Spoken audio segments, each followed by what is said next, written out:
Hi everyone, welcome back to Be Rich. There's an interesting thing that has been happening, which is of interest to all of us, I think, which is what's been happening in history, not just the last 5 years, 6 years, 10 years.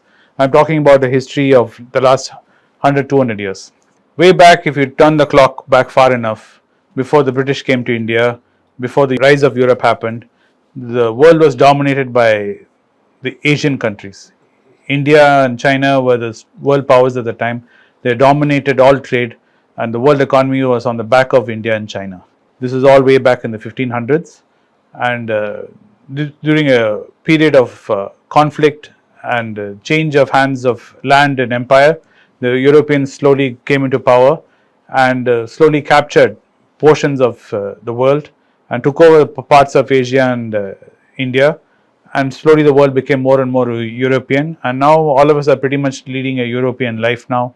The language we speak, mainly all of us speak are European languages. Majority of the world speaks European languages, and it led to the dominance of the Europeans, and the world economy shifted from the dominance of India and China towards Europe, where Europe has been in pretty much in dominance for the last 300 to 350 years. But slowly, I would say in the last, I don't know, 10, 15 years, 70 years, there has been cracks, and those cracks have been growing larger and larger. And especially this came to my notice, especially when I was reading about the Philips, the electronic company, which is a Dutch company, which was one of the world's largest semiconductors, which set up the Taiwan semiconductor industry. They were the ones who created the company which makes the semiconductor equipment itself. That company has slowly fallen a wayside and fallen to pieces, and slowly is disappearing from the face of the earth, which no one would have ever believed maybe 60, 70 years ago that a company like Philips, this would be the future for Philips.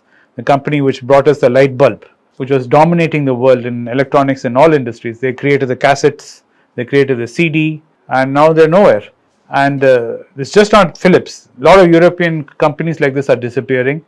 The European stronghold is disappearing. It's fracturing not only economically and politically. I think culturally also is the end of Europe, Anand. Is Europe over? No, I won't say Europe is over.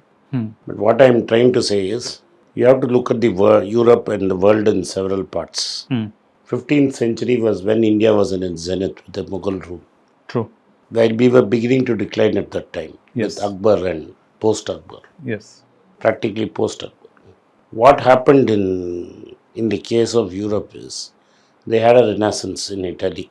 They understood the importance of commerce and especially banking.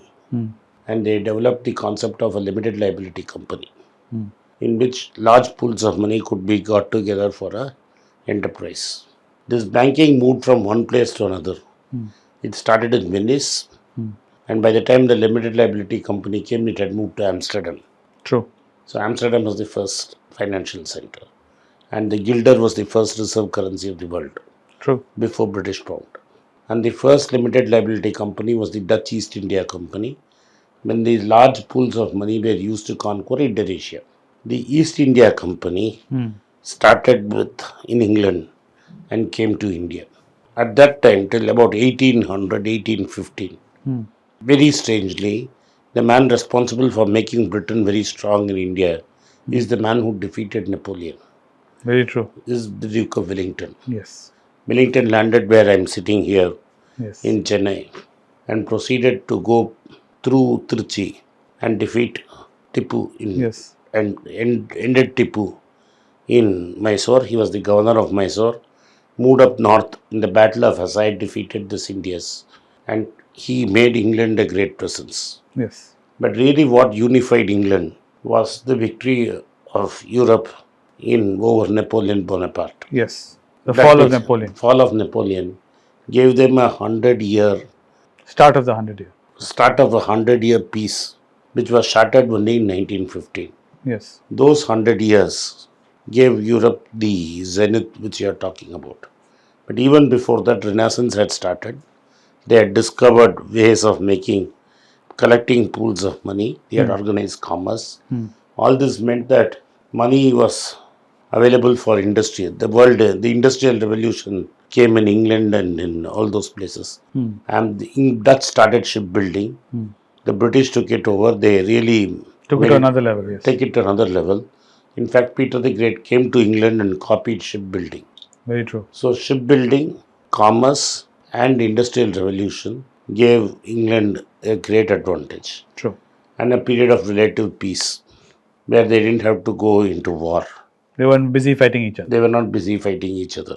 Whereas in India at that time and in China, we were all busy fighting each other. Yes. Except during the British and before that in Ashoka, large swaths of India were never ruled by one person. Very true. Where I sit in Chennai was never ruled by the Mughals. Mughals never came down. Yeah. So India as a concept did not exist. That's what I'm trying to tell you. Very true. So you were a union of states, as Rahul says, keeps saying. So it was the advantage of commerce, the advantage of collecting pools of money, funneling it to a common purpose, and using that leverage of money to get Indian financiers on your side, which gave them the advantage. Our kings did not even unite. So there was no common market. There was not common pools of raising money. So basically what the British did is they borrowed money from the Jains. There's a very famous Jain in Bengal, Correct. which we have discussed in the past, who funded Clive. Yes. Clive got people who were Segments of society to segments ignore. of societies which were ignored to fight for them. Yes. And they made it into a Mahar regiment, which became very powerful and defeated the Marathas. They raised the first professional army and they really got behind it. And this helped them. And when they conquered a country like India, which I know only India, they brought modern banking systems into India. You may hate to admit it. They took India crying and screaming into an industrial era. True. The fact remained, for all our glory days, we had not industrialized, we had not found a way to pool money, which the British did. And a group of people who were being persecuted in England in the name of religion went to the United States. True. And if England and Europe was freer, America became even a more free society, Yes.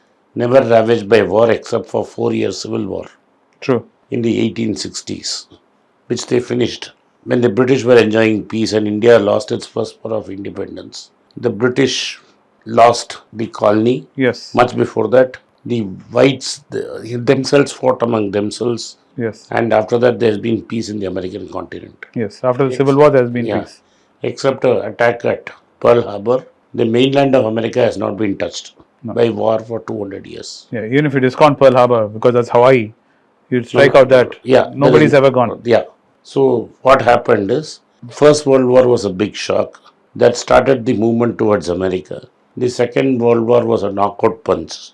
We cemented. It cemented America's position in the top of the world. And once America's position was cemented in the top of the world, the English and the Dutch had to decline. The French were in decline. The only society that showed some resistance was West Germany, and especially when they merged West and Eastern Germany. But even that has fallen off the wayside because two things. As humans became more and more developed, they didn't want to have children. The reasons of having children were twofold. One is there was high infant mortality, so you wanted as many as kids as possible. And second, children were treated as assets because they would go out and earn money. As the society developed and education became available to all, the children became a liability. True. So I will have only 2 kids or 1 kid. From being a cash generator, they became cash consumers. As consumers. So imagine if you had 8 kids. I And can't. you have to study to them, to put them through I school. can't be like, imagine like my grandfather. Yes. But your grandfather put 8 kids through school. Hey, school is a lot cheaper than that. Yeah, but I agree. yeah. He put them through school, he And gave it them is- college, I yeah, agree. And But I can't imagine. it is the same thing. Whatever you are spending as a percentage of income, you would have spent as a percentage of income. True. So what I'm trying to tell you is, so the population started to shrink. Today in Germany, the total population is less than what it was in 1950. Agree. So with lesser population, your economy will stall, and that is exactly what is happening to Europe. Okay. My question is another twofold question I have. Yeah. All this thing which we saw, which happened to Europe, the bedrock of that was the slowly emergence of liberal democracy and capitalism. Yes. Those are the seeds. In Asia, that was not there. So that disparity created a very good atmosphere in Europe for science and everything to develop and flourish. But have we reached the end of it? Is liberal politics and liberal thought and capitalism No, reached that's its the end? end of it. No, there's no Because end. in what you're seeing in Europe, it's self-destructing. No, but what will happen is they'll allow a wave of migration. So the white will become a minority in England and Europe.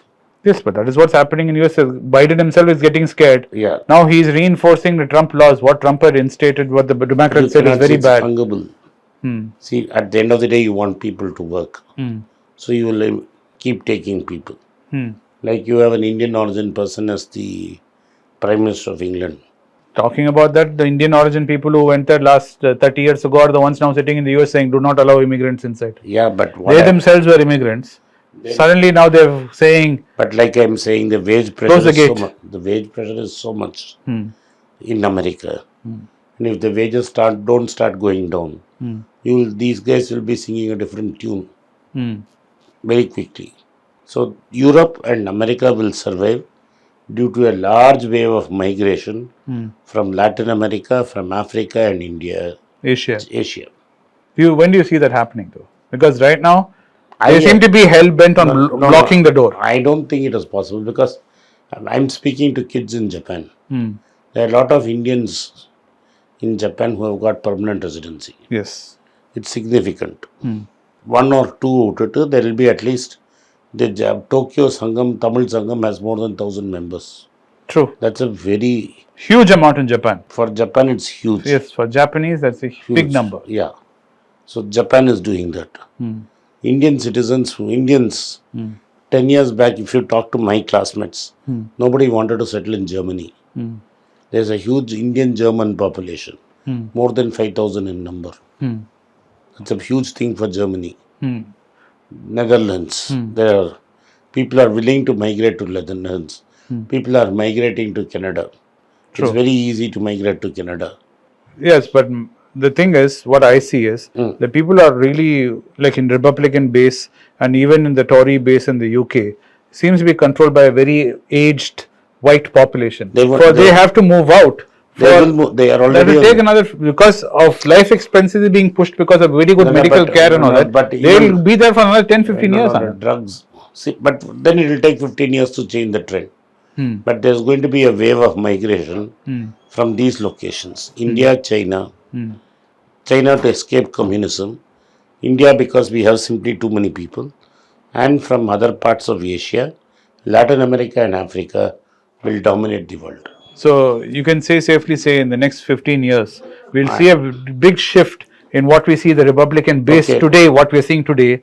There'll be a big shift I'll tell in you. 15. There are going to be more Spanish-speaking people in America True. than English-speaking people. True. That's 10 years away. 10 years away. Okay. So anyway, this is what I want to talk to Anand about. How the world is changing, where you as youth can see your future is what Anand said. Maybe it'll be Europe, maybe it'll be America. But liberal politics is not dead and capitalism is not dead. No, there is no alternate to capitalism. True. I mean, at least that's what we see right now. Right now, We cannot rewind the clock back to what the world was 200, 300 years ago. you cannot wind back to 1990. Nobody wants to give up their freedom. Nobody wants to go to Soviet Union. Correct. Nobody wants a king sitting on top again. Nobody. And if a society gets too rigid and too conservative, Yes. everybody will move out. Correct. Like in India, you have record number of people moving out. Very true. Thank you very much for watching Be Rich. If you like this content, hit this like this video, subscribe to our channel and turn on the bell notification. If you do not turn on the bell notification, you will not be notified every time we put out a video. Once again, I thank you for your support for Be Rich. After a successful event in Qatar, my team wanted to find out where to do an event. So they did a recce, they did a survey and they found out that they would go back to my second home in Saudi Arabia, Dammam. So after nearly 30 years, I'm going back to Dammam. The last time I was in Dammam was in 1990 and I'm going back there to do an event on the 10th of March. We have not yet decided where it will be in Dammam, but definitely I am visiting Dammam on the 10th of March, Friday. So those who are in and around Dammam or maybe in Jeddah should make a trip to see me. And I'm going to talk about investments on where you should put out your money. Those in Bahrain can drive across the causeway and join us. See you in Dammam on the 10th of March. It's a great privilege and honor that so many of you in thousands have subscribed to my channel and have supported me. I have written 2 books in English, The Alchemy of Money and Ordinary Stocks, Extraordinary Profits. These books are published by us and are ready. If you want to procure a copy, send us a message to the WhatsApp number given below and my team would respond to you. If you want an Amazon Kindle copy, you can click the link below. Finally, those who wish to consult with me can send a mail to berichenglish@gmail.com. Once again, I thank you for your support. If you like this video, press the subscribe button of my channel, hit the like button and turn on the bell notification.